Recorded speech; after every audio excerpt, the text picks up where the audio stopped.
ಶ್ರೀ ಗುರು ರಾಘವೇಂದ್ರ ಸ್ವಾಮಿ ಮಠದ ವ್ಯಾಪ್ತಿಯ ರಾಷ್ಟ್ರೀಯ ಹೆದ್ದಾರಿ ಪಕ್ಕದ 45 ಎಕರೆ ಪ್ರದೇಶದಲ್ಲಿ ಎಚ್ಎಎಲ್ ಸಂಸ್ಥೆಯ 50 ಕೋಟಿ ಸಿಎಸ್ಆರ್ ಅನುದಾನದಲ್ಲಿ ನಿರ್ಮಾಣವಾಗುತ್ತಿರುವ ಬೃಹತ್ ಕುಡಿಯುವ ನೀರಿನ ಸಂಗ್ರಹಣಾ ಜಲಾಶಯಕ್ಕೆ ಗುರುವಾರ ಭೂಮಿ ಪೂಜೆ ಹಾಗೂ ಶಂಕುಸ್ಥಾಪನೆ ನೆರವೇರಿತು. ಶ್ರೀ ರಾಘವೇಂದ್ರ ಸ್ವಾಮಿ ಮಠದ ಪೀಠಾಧಿಪತಿ ಪರಮಪೂಜ್ಯ 108 ಶ್ರೀ ಸುಭದೇಂದ್ರ ತೀರ್ಥ ಶ್ರೀ ಪಾದಂಗಳವರು ವೈದಿಕ ವಿಧಿವಿಧಾನಗಳೊಂದಿಗೆ ಕಾಮಗಾರಿಗೆ ಚಾಲನೆ ನೀಡಿದರು. ಈ ಜಲಾಶಯಕ್ಕೆ ಅವರು ವ್ಯಾಸತೀರ್ಥ ಜಲಾಶಯ ಎಂದು ನಾಮಕರಣ ಮಾಡಿದರು. ಎಚ್ಎಎಲ್ ಅಧ್ಯಕ್ಷ ಹಾಗೂ ವ್ಯವಸ್ಥಾಪಕ ನಿರ್ದೇಶಕ ರವಿ ಕೆ ಅವರ ಉಪಸ್ಥಿತಿಯಲ್ಲಿ ನಡೆದ ಕಾರ್ಯಕ್ರಮದಲ್ಲಿ HR Balasubramanya, Ravikanth Gupta, CK Manjunath, K Ramesh ಸೇರಿದಂತೆ ಸಂಸ್ಥೆಯ ಹಿರಿಯ ಅಧಿಕಾರಿಗಳು, ಇಂಜಿನಿಯರ್ಗಳು, ಸಿಬ್ಬಂದಿ ಹಾಗೂ ಮಠದ ಆಡಳಿತಾಧಿಕಾರಿಗಳು ಪಾಲ್ಗೊಂಡಿದ್ದರು. ಈ ಜಲಾಶಯವು 20 ಮಿಲಿಯನ್ ಘನ ಅಡಿ ಸುಮಾರು 56 ಕೋಟಿ 60 ಲಕ್ಷ ಲೀಟರ್ ನೀರು ಸಂಗ್ರಹಿಸಬಲ್ಲ ಈ ಜಲಾಶಯ ಮಂತ್ರಾಲಯ ಸೇರಿದಂತೆ ಸುತ್ತಮುತ್ತಲಿನ ಪ್ರದೇಶಗಳ ಕುಡಿಯುವ ನೀರಿನ ಸಮಸ್ಯೆಗೆ ಶಾಶ್ವತ ಪರಿಹಾರ ನೀಡುವ ಗುರಿಯೊಂದಿಗೆ ನಿರ್ಮಾಣವಾಗುತ್ತಿದೆ.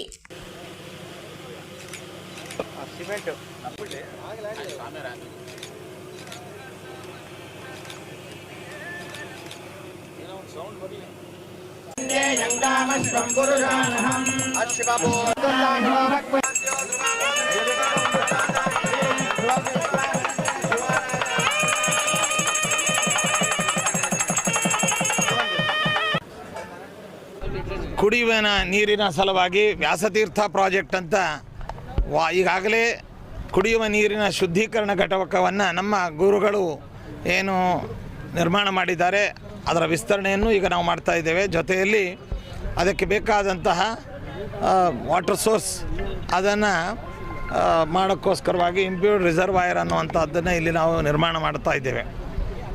ಇದರ ಒಟ್ಟಾರೆ ವಿಸ್ತೀರ್ಣ ಈಗ 40 ಎಕರೆ ವಿಸ್ತೀರ್ಣದಲ್ಲಿ ನಾವು ನಿರ್ಮಾಣ ಮಾಡ್ತಾ ಇದ್ದೇವೆ ಮತ್ತು ಸೆಕೆಂಡ್ ಫೇಸ್ನಲ್ಲಿ ಇನ್ನೂ ವಿಸ್ತೀರ್ಣ ಅನ್ನುವಂಥದ್ದು ಮಾಡ್ತೇವೆ. 25 ಎಕರೆಯಲ್ಲಿ ಅದು ನೀರು ಅನ್ನುವಂಥದ್ದು ಶೇಖರಣೆ ಆಗುತ್ತೆ. 35 ಅಡಿ ಆಳದ ಆ ಡ್ಯಾಮ್ ಏನಿದೆ ರಿಸರ್ವಾಯರು ಡೆಪ್ತು, ಅದರಲ್ಲಿ ಕೋಟ್ಯಾಂತರ 56.6 ಕೋಟಿ ಲೀಟರ್ಸ್ ಇಲ್ಲಿ ಸ್ಟೋರೇಜ್ ಅನ್ನುವಂಥದ್ದಾಗತ್ತೆ. ಅದನ್ನು ಪ್ರವಾಹ ನದಿ ಮಳೆಗಾಲದಲ್ಲಿ ಪ್ರವಾಹ ನಡೆಯುವಾಗ ಮೇಲಿನ ಭಾಗದ ವಾಟರನ್ನು ನಾವು ಇಲ್ಲಿ ಪಂಪ್ ಮಾಡುವಂತಹ ಯೋಜನೆಯನ್ನು ಹಮ್ಮಿಕೊಂಡಿದ್ದೇವೆ. ಅದು ಪ್ಯೂರ್ಲಿ ಕುಡಿಯುವ ನೀರಿನ ಯೋಜನೆ ಸಲುವಾಗಿ. ಇದರಿಂದ ಮಂತ್ರಾಲಯಕ್ಕೆ ಒಂದು ದೊಡ್ಡ ಪ್ರಾಜೆಕ್ಟು ಆಗತ್ತೆ, ಅಂತರ್ಜಲದ ಅಭಿವೃದ್ಧಿಯೂ ಆಗತ್ತೆ, ಕುಡಿಯುವ ನೀರಿನ ಬರ ಅನ್ನುವಂಥದ್ದು ನೀಗತ್ತೆ.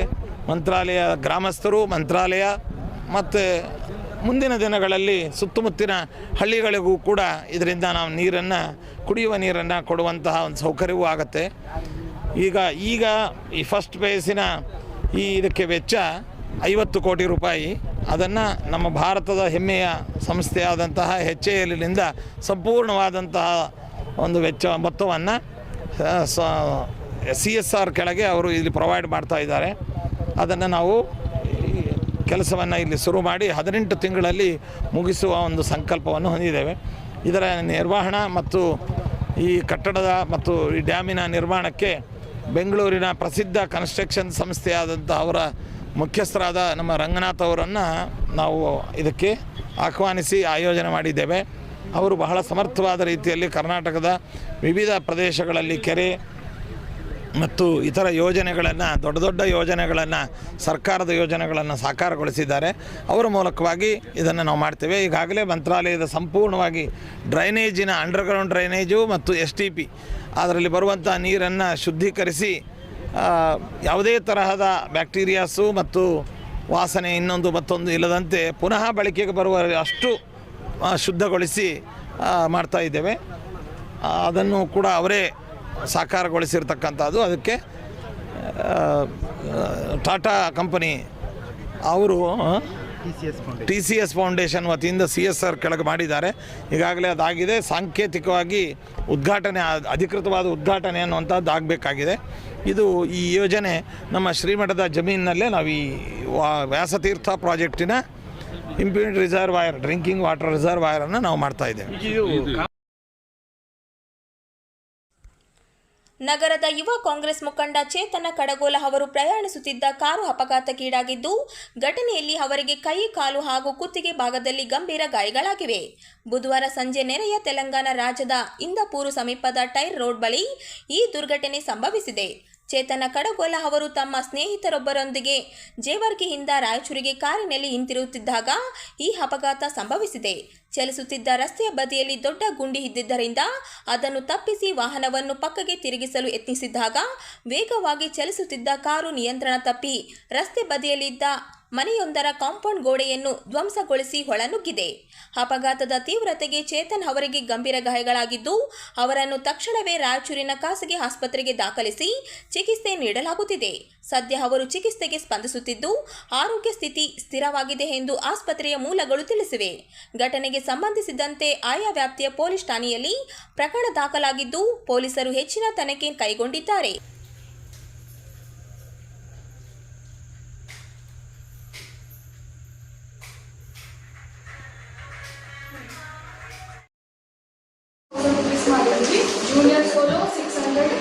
ಮೋನಿಕಾ ನೃತ್ಯ ಕಲಾ ಸಂಸ್ಥೆ ವತಿಯಿಂದ ಸಂಸ್ಥೆಯ 17ನೇ ವಾರ್ಷಿಕೋತ್ಸವ ಅಂಗವಾಗಿ ಆಗಸ್ಟ್ 1ರಂದು ನಗರದ ಜಂಬಲ್ದಿನ್ನಿ ರಂಗಮಂದಿರದಲ್ಲಿ ರಾಜ್ಯ ಮಟ್ಟದ ನೃತ್ಯ ಸ್ಪರ್ಧೆಯನ್ನು ಹಮ್ಮಿಕೊಳ್ಳಲಾಗಿದೆ ಎಂದು ಸಂಸ್ಥೆಯ ಸಂಸ್ಥಾಪಕಿ ಮೋನಿಕಾ ಅವರು ಹೇಳಿದರು. ಅವರಿಂದು ನಗರದ ಸುದ್ದಿಗಾರರೊಂದಿಗೆ ಮಾತನಾಡಿ, ರಾಜ್ಯದ ವಿವಿಧ ಜಿಲ್ಲೆಗಳ ಜೊತೆಗೆ ಆಂಧ್ರಪ್ರದೇಶ, ತೆಲಂಗಾಣ ಹಾಗೂ ಮಹಾರಾಷ್ಟ್ರ ರಾಜ್ಯಗಳಿಂದಲೂ 106 ಪ್ರತಿಭಾವಂತ ಕಲಾವಿದರು ಸ್ಪರ್ಧೆಯಲ್ಲಿ ಭಾಗವಹಿಸಲಿದ್ದಾರೆ. ಗುಂಪು ನೃತ್ಯ, ಸೀನಿಯರ್ ವೈಯಕ್ತಿಕ, ಜೂನಿಯರ್ ವೈಯಕ್ತಿಕ, ಡ್ಯೂಯೆಟ್ ಜೋಡಿ ನೃತ್ಯ ಸೇರಿದಂತೆ ವಿವಿಧ ವಿಭಾಗಗಳಲ್ಲಿ ಸ್ಪರ್ಧೆಗಳು ನಡೆಯಲಿದ್ದು, ವಿಜೇತರಿಗೆ ಒಟ್ಟು 7,000 ನಗದು ಬಹುಮಾನ ನೀಡಲಾಗುವುದು. ಪ್ರತಿ ವರ್ಷದಂತೆ ಈ ವರ್ಷವೂ ಸಂಸ್ಥೆಯ ಪ್ರತಿಷ್ಠಿತ ಕಲಾಮಯೂರಿ ಪ್ರಶಸ್ತಿಯನ್ನು ಕಲಾಕ್ಷೇತ್ರದಲ್ಲಿ ವಿಶೇಷ ಸೇವೆ ಸಲ್ಲಿಸಿದ ಮಹಾಂತೇಶ್ ಮಾಡ್ಲಿ, ರಾಜು ವೆಂಕಿ, ರವಿ ಡಿಕೆಡಿ, ಮಂಜುನಾಥ್ ಗೋರ್ಕಲ್ ಹಾಗೂ ಗುರುರಾಜ್ ಶಾಸ್ತ್ರಿ ಅವರಿಗೆ ಪ್ರದಾನ ಮಾಡಿ ಗೌರವಿಸಲಾಗುವುದು ಎಂದರು. ನಮ್ಮ ರಾಯಚೂರು ಕಡೆಯಿಂದ ನಮ್ಮ ಸಂಸ್ಥೆ ಕಡೆಯಿಂದ ರಾಜ್ಯ ಮಟ್ಟದ ನೃತ್ಯ ಸ್ಪರ್ಧೆಯನ್ನು ಆಯೋಜನೆ ಮಾಡ್ತಾ ಇದ್ದೀವಿ. ಇದಕ್ಕೆ ಬೇರೆ ಕಡೆ ಎಲ್ಲ ರಾಜ್ಯದವರು ಕಾಂಪಿಟೇಷನ್ಗೆ ಬರ್ತಾ ಇದ್ದಾರೆ.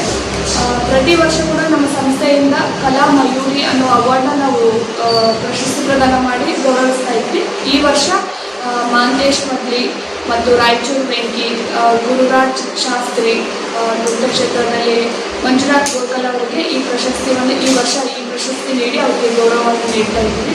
ಅದೇ ರೀತಿ ನಮ್ಮ ಸಂಸ್ಥೆ ಕಡೆಯಿಂದ ಪ್ರತಿ ವರ್ಷದಂತೆ student of the first year and student of the parents ಅಂತ ಅವಾರ್ಡು ಕೊಡ್ತಾ ಇದ್ದೀವಿ. ಈ ಕಾರ್ಯಕ್ರಮದಲ್ಲಿ ಅದನ್ನೆಲ್ಲ ಮಾಡ್ತಾ ಇದ್ದೀವಿ. ಈ ನಮ್ಮ ಕಾರ್ಯಕ್ರಮ ವಿವರಗಳು ನೋಡಬೇಕಾದ್ರೆ ನಾವು ಗುಂಪು ವೈಯಕ್ತಿಕದಲ್ಲಿ ಜೂನಿಯರ್ ಮತ್ತು ಸೀನಿಯರ್ ಇಟ್ಟಿದ್ದೀವಿ. ಹಾಗೆ ಡುವೆಟ್ ಟೂರ್ನಮೆಂಟ್ ಇದ್ದಾರೆ, ಜೋಡಿ ನೃತ್ಯ. ಟೋಟಲ್ ಆಗಿ ಈ ನಮ್ಮ ಕಾರ್ಯಕ್ರಮಕ್ಕೆ 70,000 ರೂಪಾಯಿ ಕ್ಯಾಶ್ ಪ್ರೈಸ್ನ ಇಟ್ಟಿದ್ದೀವಿ. ಇದೇ ಫಸ್ಟ್ ಟೈಮ್ ರಾಯಚೂರಲ್ಲಿ ಈವನ್ 15 ಇಯರ್ಸಿಂದ ನಾವು ಜರ್ನಿ ಮಾಡ್ತಾ ಇದ್ದೀವಿ. ನಾವು ಒಂದು ಮುಂಚೆಯಿಂದ ಅಂದ್ಕೊಳ್ತಾ ಇದ್ದೀವಿ, ಈಗ ಆರ್ಟಿಸ್ಟ್ಗಳಿಗೆ ಏನು ನೀಡಿದೆ ಅದರ ಪರವಾಗಿ ಈ ಕಾರ್ಯಕ್ರಮ ಮಾಡಬೇಕು ಅಂತ ನಮ್ಮ ಉದ್ದೇಶ ಇತ್ತು. ಸೊ ಅದೇ ರೀತಿಯಾಗಿ ನಾವು ಈ ಕಾರ್ಯಕ್ರಮಕ್ಕೆ ಕಿರಣ್ ಆಗೋಳಿ ಗುರೂಜಿಯವರು ಮತ್ತು ರವಿ ಘೋಷ್ ಸರ್, ಕಾಂಗ್ರೆಸ್ ಯುವ ಮುಖಂಡರು, ಅಧ್ಯಕ್ಷತೆ ಶ್ರೀ ಎ ಪಾಪರೆಡ್ಡಿ ಸರ್ ಅವರನ್ನು ಇನ್ವೈಟ್ ಮಾಡಿದ್ದೇವೆ. ಹಾಗೆ ಶ್ರೀ ಚಂದ್ರಶೇಖರ್ ಪಾಟೀಲ್ ಮಿರ್ಜಾಪುರ, ಜಿಲ್ಲಾಧ್ಯಕ್ಷರು, ಅಖಿಲ ಭಾರತ ವೀರಶೈವ ಲಿಂಗಾಯತ ಮಹಾಸಭಾ, ಮತ್ತು ಶ್ರೀಮತಿ ನಾಗವೇಣಿ ಪಾಟೀಲ್, ರಾಜ್ಯ ಪ್ರಧಾನ ಕಾರ್ಯದರ್ಶಿಗಳು, ಕರ್ನಾಟಕ ಪ್ರದೇಶ ಮಹಿಳಾ ಕಾಂಗ್ರೆಸ್ ಸಮಿತಿ ಬೆಂಗಳೂರು ಇವರು. ಹಾಗೆ ಶ್ರೀ ರಾಮಾಚಾರಿ ಅವರು ಡೈರೆಕ್ಟರ್ ನಟರಿದ್ದಾರೆ. ಚಂದ್ರಶೇಖರ್ ಕುರ್ಡಿ, ಕಾಂಗ್ರೆಸ್ ಮುಖಂಡರು, ಶ್ರೀಮತಿ ಅನಿತಾ ಸೇವಾರ್, ರೈತ ಪರ ಹೋರಾಟಗಾರರು, ಶ್ರೀಮತಿ ಮಂಜುಳಾ ಅವಧೂತ, ವಾರ್ಡನ್ ಸಮಾಜ ಕಲ್ಯಾಣ ಇಲಾಖೆ ರಾಯಚೂರಿನವರು, ಶ್ರೀಮತಿ ವೀಣಾ ಕೊರಗೂರ್, ಇವರು ವೀಟಾ ಸಂಸ್ಥೆಯ ಸಂಸ್ಥಾಪಕರು. ಹಾಗೆ ಗೌರಿ ಶಂಕರ್ ಸರ್ ಅವರು ಮಾಜಿ ಸದಸ್ಯ, ಗೋಲ್ಡ್ಮನ್ಸ್ ಹಟ್ಟಿ ರಾಯಚೂರಿಗಳು. ಈ ನಮ್ಮ ಕಾರ್ಯಕ್ರಮಕ್ಕೆ ಹಾಗೆ ವಿಶೇಷ ಅತಿಥಿಗಳಾಗಿ ಮತ್ತು ಜಡ್ಜ್ಮೆಂಟಿಗೆ DKD dance Karnataka dance choreographer ಆದಂಥ ರವಿ ಶೆಟ್ಟಿ ಅವ್ರನ್ನ ನಾವು ತೀರ್ಪುಗಾರರಾಗಿ ಇನ್ವೈಟ್ ಮಾಡಿದ್ದೇವೆ. ಹಾಗೆ ವಿಶೇಷ ಆಹ್ವಾನಿತರಾಗಿ ಇವ್ರನ್ನ ಕರೆದಿದ್ದೇವೆ. ಕನಿಷ್ಠ ವೇತನ ಜಾರಿ ಜಾರಿಯಾಗಲಿ. ರಾಯಚೂರಿನಲ್ಲಿ ಪರಿಷ್ಕೃತ ಕನಿಷ್ಠ ವೇತನವನ್ನು ಯಾವುದೇ ಕಾರಣಕ್ಕೂ ಹಿಂಪಡೆಯಬಾರದೆಂದು ಆಗ್ರಹಿಸಿ all India central council of trade unions ಅಂದರೆ AICCTU ಜಿಲ್ಲಾ ಸಮಿತಿ ಪ್ರತಿಭಟನೆ ನಡೆಸಿತು. ಜಿಲ್ಲಾ ಕಾರ್ಮಿಕ ಅಧಿಕಾರಿಗಳ ಮೂಲಕ ಮುಖ್ಯಮಂತ್ರಿ ಹಾಗೂ ಹಣಕಾಸು ಸಚಿವ DK ಶಿವಕುಮಾರ್ ಅವರಿಗೆ ಮನವಿ ಸಲ್ಲಿಸಿದ ಪ್ರತಿಭಟನಾಕಾರರು ಸುದೀರ್ಘ ಕಾನೂನು ಪ್ರಕ್ರಿಯೆ ಬಳಿಕ ಜಾರಿಯಾಗಿರುವ ಪರಿಷ್ಕೃತ ಕನಿಷ್ಠ ವೇತನವನ್ನು ಮರುಪರಿಶೀಲಿಸುವುದು ಅಥವಾ ಹಿಂಪಡೆಯುವುದು ಕಾನೂನು ಬಾಹಿರ ಎಂದು ವಾದಿಸಿದರು. ಈ ಪರಿಷ್ಕೃತ ವೇತನದಿಂದ ರಾಜ್ಯದ 1 ಕೋಟಿಗೂ ಹೆಚ್ಚು ಕಾರ್ಮಿಕ ಕುಟುಂಬಗಳಿಗೆ ನ್ಯಾಯಯುತ ವೇತನ ದೊರೆಯಲಿದ್ದು ಅವರ ಜೀವನ ಮಟ್ಟ ಸುಧಾರಿಸುವುದರ ಜೊತೆಗೆ ರಾಜ್ಯದ ಆರ್ಥಿಕ ಚಟುವಟಿಕೆಗೂ ಉತ್ತೇಜನ ಸಿಗಲಿದೆ ಎಂದು ಸಂಘಟನೆ ತಿಳಿಸಿತು. ಈಗಾಗಲೇ ಈ ವಿಷಯ ಕರ್ನಾಟಕ ಹೈಕೋರ್ಟ್ನಲ್ಲಿ ವಿಚಾರಣೆಯಲ್ಲಿದ್ದು ಸರ್ಕಾರವೇ ತನ್ನ ಅಧಿಸೂಚನೆಯನ್ನು ಸಮರ್ಥಿಸಿಕೊಳ್ಳುತ್ತಿರುವ ಸಂದರ್ಭದಲ್ಲಿ ಅದನ್ನು ಹಿಂಪಡೆಯುವ ಪ್ರಯತ್ನ ಸರಿಯಲ್ಲ ಎಂದು AICCTU ಆಕ್ರೋಶ ವ್ಯಕ್ತಪಡಿಸಿತು. ಇನ್ನು ಸರ್ಕಾರ ಉದ್ಯೋಗದಾತರ ಒತ್ತಡಕ್ಕೆ ಮಣಿದು ಪರಿಷ್ಕೃತ ಕನಿಷ್ಠ ವೇತನವನ್ನು ಹಿಂಪಡೆದರೆ ರಾಜ್ಯಾದ್ಯಂತ ಬೃಹತ್ ಪ್ರತಿಭಟನೆ, ಪಿಕೆಟಿಂಗ್ ಹಾಗೂ ರಾಜ್ಯ ಮಟ್ಟದ ಹೋರಾಟಗಳನ್ನು ಹಮ್ಮಿಕೊಳ್ಳುವುದಾಗಿ ಎಚ್ಚರಿಕೆ ನೀಡಿತು. ಗುತ್ತಿಗೆ ಮತ್ತು ಹೊರಗುತ್ತಿಗೆ ನೌಕರರಿಗೆ ವಾರ್ಷಿಕ ಸುಮಾರು 23,200 ಕೋಟಿ ಹೆಚ್ಚುವರಿ ಹೆಚ್ಚಳಲಾಗಿದ್ದು ಇದು ರಾಜ್ಯದ ಒಟ್ಟು ಬಜೆಟ್ಗಳಿಗೆ ಹೋಲಿಸಿದರೆ ಅತ್ಯಲ್ಪ ಪ್ರಮಾಣವಾಗಿದೆ. ಈ ಪರಿಷ್ಕರಿಸಿದ ರಾಜ್ಯದ ಲಕ್ಷಾಂತರ ಕಾರ್ಮಿಕ ಕುಟುಂಬಗಳ ಸೇವೆ ಜೀವನ ಮಟ್ಟ ಸುಧಾರಣೆಯಾಗಲಿದ್ದು ಇದನ್ನು ಹಿಂಪಡೆಯುವುದು ಸರ್ಕಾರದ ಮೇಲಿನ ಕಾರ್ಮಿಕರ ವಿಶ್ವಾಸಕ್ಕೆ ಧಕ್ಕೆ ಉಂಟು ಮಾಡುತ್ತದೆ. ಆದ್ದರಿಂದ ಜಾರಿಯಲ್ಲಿರುವ ಪರಿಷ್ಕೃತ ಕನಿಷ್ಠ ವೇತನ ಅಂತಿಮ ಅಧಿಸೂಚನೆಯನ್ನು ಯಾವುದೇ ಕಾರಣಕ್ಕೂ ಮರುಪರಿಶೀಲಿಸದೆ ಅಥವಾ ಹಿಂಪಡೆಯದೆ ಯಥಾವತ್ತಾಗಿ ಮುಂದುವರಿಸಿ ರಾಜ್ಯದ ಕಾರ್ಮಿಕ ವರ್ಗದ ಹಿತಾಸಕ್ತಿಯನ್ನು ಕಾಪಾಡಬೇಕೆಂದು ವಿನಮ್ರವಾಗಿ ಕೋರುತ್ತೇವೆ. ಒಂದು ವೇಳೆ ಈ ಮನವಿಯನ್ನು ಪರಿಶೀಲಿಸದಿದ್ದಲ್ಲಿ ರಾಜ್ಯದ ಕಾರ್ಮಿಕ ಸಂಘಟನೆಗಳು ರಾಜ್ಯಾದ್ಯಂತ ಪ್ರತಿಭಟನೆ, ಸರ್ಕಾರಿ ಕಚೇರಿಗಳ ಮುಂದೆ ಫಿಟ್ಟಿಂಗ್ ಜಿಲ್ಲಾ ಕೇಂದ್ರಗಳಲ್ಲಿ ಬೃಹತ್ ಹೋರಾಟಗಳನ್ನು ಅಗತ್ಯವಿದ್ದಲ್ಲಿ ರಾಜ್ಯ ಮಟ್ಟದ ಚಳವಳಿಗಳನ್ನು ಹಮ್ಮಿಕೊಳ್ಳಲಾಗುವುದು ಅನಿವಾರ್ಯವಾಗಲಿದೆ. ಜಿಲ್ಲಾ ಸಮಿತಿ ವತಿಯಿಂದ ಕನಿಷ್ಠ ವೇತನ ಆಗ್ರಹಿಸಿ ಜಿಲ್ಲಾದ್ಯಂತ ನಾವು ಈ ಒಂದು ಪ್ರತಿಭಟನೆ ಮಾಡ್ತಾ ಇದ್ದೇವೆ. ಒಂದು ಕಡೆ ಸರ್ಕಾರ ಗ್ಯಾರಂಟಿ ಯೋಜನೆ ಹಾಗೂ ಬಡವರಿಗೆ ನಾವು ಇದು ಮಾಡಿದ ಅದು ಮಾಡಿ ಅಂತ ರಾಜ್ಯದ ಕಾಂಗ್ರೆಸ್ ಸರ್ಕಾರ ಹೇಳ್ತಿದೆ. ಆದರೆ ಮಾನ್ಯ DK ಶಿವಕುಮಾರ್ ಅವರು ಕನಿಷ್ಠ ವೇತನ ಜಾರಿ ಮಾಡಿ ಭಾಳ ಹಿಂದೇಟು ಹಾಕ್ತಾ ಇದ್ದಾರೆ. ಅದನ್ನು ನಾವು AICCTU ಸಂಘಟನೆ ಅತ್ಯಂತ ತೀವ್ರವಾಗಿ ಖಂಡಿಸ್ತೇವೆ. ಒಂದು ವೇಳೆ ಕನಿಷ್ಠ ವೇತನ ಸರ್ಕಾರ ರಾಜ್ಯದಲ್ಲಿ ಜಾರಿ ಮಾಡೋದಿದೆ ಉಗ್ರವಾಗಿ ಹೋರಾಟ ಮಾಡುವ ಮೂಲಕ ಈ ಮೂಲಕ ಹೆಚ್ಚಿಸ್ತೇವೆ. ಒಂದು ವೇಳೆ ಸರ್ಕಾರ ನಮ್ಮ ಈ ಒಂದು ಬೇಡಿಕೆ ಈಡೇರಿಸಿದರೆ ಉಗ್ರವಾಗಿ ಹೋರಾಟ ಮಾಡುತ್ತೇವೆ. ಒಂದು ಕಡೆ ಸರ್ಕಾರ ಪದೇ ಪದೇ ಹೇಳ್ತಿದೆ ನಾವು ಕಾರ್ಮಿಕ ಪರವಾಗಿ, ಅಂದರೆ ಸರ್ಕಾರ ಯಾವುದೇ ಕಾರ್ಮಿಕ ಪರವಾಗಿಲ್ಲ, ಬರೇ ಕಾರ್ಪೊರೇಟ್ ಪರವಾಗಿ ನಿಂತಿದೆ ರಾಜ್ಯ ಸರ್ಕಾರ. ಕೂಡಲೇ ಸಮಾನ ಕೆಲಸಕ್ಕೆ ಸಮಾನ ವೇತನ ಎಂಬ ಕಾರ್ಮಿಕರ ಈ ಧ್ವನಿಯನ್ನು ಗಟ್ಟಿಗೊಳಿಸಿ ಈ ಒಂದು ಅನುಷ್ಠಾನವನ್ನು ಈ ರಾಜ್ಯದಲ್ಲಿ ಜಾರಿ ಮಾಡುವ ಮೂಲಕ ಬಡವರ ಮತ್ತು ಕಾರ್ಮಿಕರ ಹಿತರಕ್ಷಣೆಗಾಗಿ ಮುಂದುವರಿಸಬೇಕಾಗಿ ಈ ಮೂಲಕ ತಮ್ಮಲ್ಲಿ ಕೇಳ್ಕೊಳ್ತೇವೆ.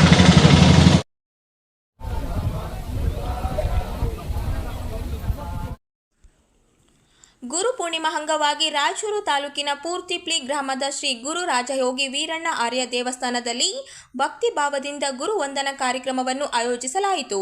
ಕಾರ್ಯಕ್ರಮವು ಶ್ರೀ ಗುರು ನಾಗರೆಡ್ಡಪ್ಪ ಅವರ ಅಧ್ಯಕ್ಷತೆಯಲ್ಲಿ ನಡೆಯಿತು. ಧಾರ್ಮಿಕ ವಿಧಿವಿಧಾನಗಳು, ಗುರು ಪೂಜೆ ಹಾಗೂ ಆಶೀರ್ವಚನಗಳೊಂದಿಗೆ ಕಾರ್ಯಕ್ರಮಕ್ಕೆ ಚಾಲನೆ ನೀಡಲಾಯಿತು. ಗುರುಗಳ ತತ್ವ, ಆದರ್ಶ ಹಾಗೂ ಆಧ್ಯಾತ್ಮಿಕ ಮಾರ್ಗದರ್ಶನದ ಮಹತ್ವವನ್ನು ಈ ಸಂದರ್ಭದಲ್ಲಿ ವಿವರಿಸಲಾಯಿತು. ಪೂರ್ತಿಪ್ಲಿ ಗ್ರಾಮದ ಜೊತೆಗೆ ಸುತ್ತಮುತ್ತಲಿನ ಗ್ರಾಮಗಳಿಂದ ಆಗಮಿಸಿದ ಶಿಷ್ಯರಿಂದ ಭಕ್ತರು ಹಾಗೂ ಗಣ್ಯರು ಕಾರ್ಯಕ್ರಮದಲ್ಲಿ ಭಾಗವಹಿಸಿ ಗುರುಗಳ ಆಶೀರ್ವಾದ ಪಡೆದು ಗುರು ಕೃಪೆಗೆ ಪಾತ್ರರಾದರು. ಭಕ್ತರು ಗುರುಗಳಿಗೆ ಪುಷ್ಪಾರ್ಚನೆ ಸಲ್ಲಿಸಿ ಗೌರವ ವಂದನೆ ಸಲ್ಲಿಸಿದರು. ಈ ಸಂದರ್ಭದಲ್ಲಿ ಮಾತನಾಡಿದ ಹಿರಿಯರು, ಗುರುವೇ ಜ್ಞಾನದ ಬೆಳಕು, ಉತ್ತಮ ಸಮಾಜ ನಿರ್ಮಾಣದಲ್ಲಿ ಗುರುಗಳ ಮಾರ್ಗದರ್ಶನ ಅತ್ಯಂತ ಮಹತ್ವದಾಗಿದೆ. ಗುರು ಪೂರ್ಣಿಮೆಯಂತಹ ಆಚರಣೆಗಳು ನಮ್ಮ ಸಂಸ್ಕೃತಿ, ಆಧ್ಯಾತ್ಮಿಕತೆ ಹಾಗೂ ಗುರು ಶಿಷ್ಯ ಪರಂಪರೆಯನ್ನು ಮತ್ತಷ್ಟು ಬಲಪಡಿಸುತ್ತವೆ ಎಂದು ಅಭಿಪ್ರಾಯಪಟ್ಟರು. ಕಾರ್ಯಕ್ರಮದಲ್ಲಿ ಭಜನೆ, ಧಾರ್ಮಿಕ ಪ್ರವಚನ ಹಾಗೂ ಮಹಾಪ್ರಸಾದ ವಿತರಣೆ ನಡೆಯಿತು. ಕಾರ್ಯಕ್ರಮವು ಶಾಂತಿಯುತ ಹಾಗೂ ಭಕ್ತಿಮಯ ವಾತಾವರಣದಲ್ಲಿ ನೆರವೇರಿತು. ರಾಯಚೂರು ತಾಲೂಕು, ರಾಯಚೂರು ಜಿಲ್ಲೆ, ಪೂರ್ತಿಪ್ಲಿ ಗ್ರಾಮ ನಮ್ಮದು. ಇದು ಗುರು ಪರಂಪರೆ ನಡೆದುಕೊಂಡು ಬಂದಿರುವಂತಹ ಗುರು ಪರಂಪರೆಯ ಇಂದಿನ ಗುರು ಪೂರ್ಣಿಮೆಯ ಅಂಗವಾಗಿ ಸದ್ಗುರು ನಾಗರೆಡ್ಡಿ ಆರ್ಯರ ಪಾದಪೂಜಾ ಕಾರ್ಯಕ್ರಮ ಮತ್ತು ಗುರು ಪೌರ್ಣಿಮೆಯ ಅಂಗವಾಗಿ ಅಖಂಡ ಭಜನೆ ಕಾರ್ಯಕ್ರಮ ಮತ್ತು ಅನ್ನಸಂತರ್ಪಣೆ ಕಾರ್ಯಕ್ರಮ, ಎಲ್ಲ ಕಾರ್ಯಕ್ರಮಗಳನ್ನು ಹಲವಾರು ವರ್ಷಗಳಿಂದ ಈ ಪರಂಪರೆಯವರು ನಡೆಸಿಕೊಂಡು ಬರ್ತಾ ಇದ್ದಾರೆ. ಈ ಪರಂಪರೆ ಬಹಳ ಹಿಂದಿನ ಕಾಲದಿಂದನೂ ಕೂಡ ಸುಮಾರು 4-5 ತಲೆಮಾರುಗಳಿಂದ ಈ ಕಾರ್ಯಕ್ರಮಗಳು ನಡೆದುಕೊಂಡು ಬರ್ತಾ ಇದ್ದಾವೆ.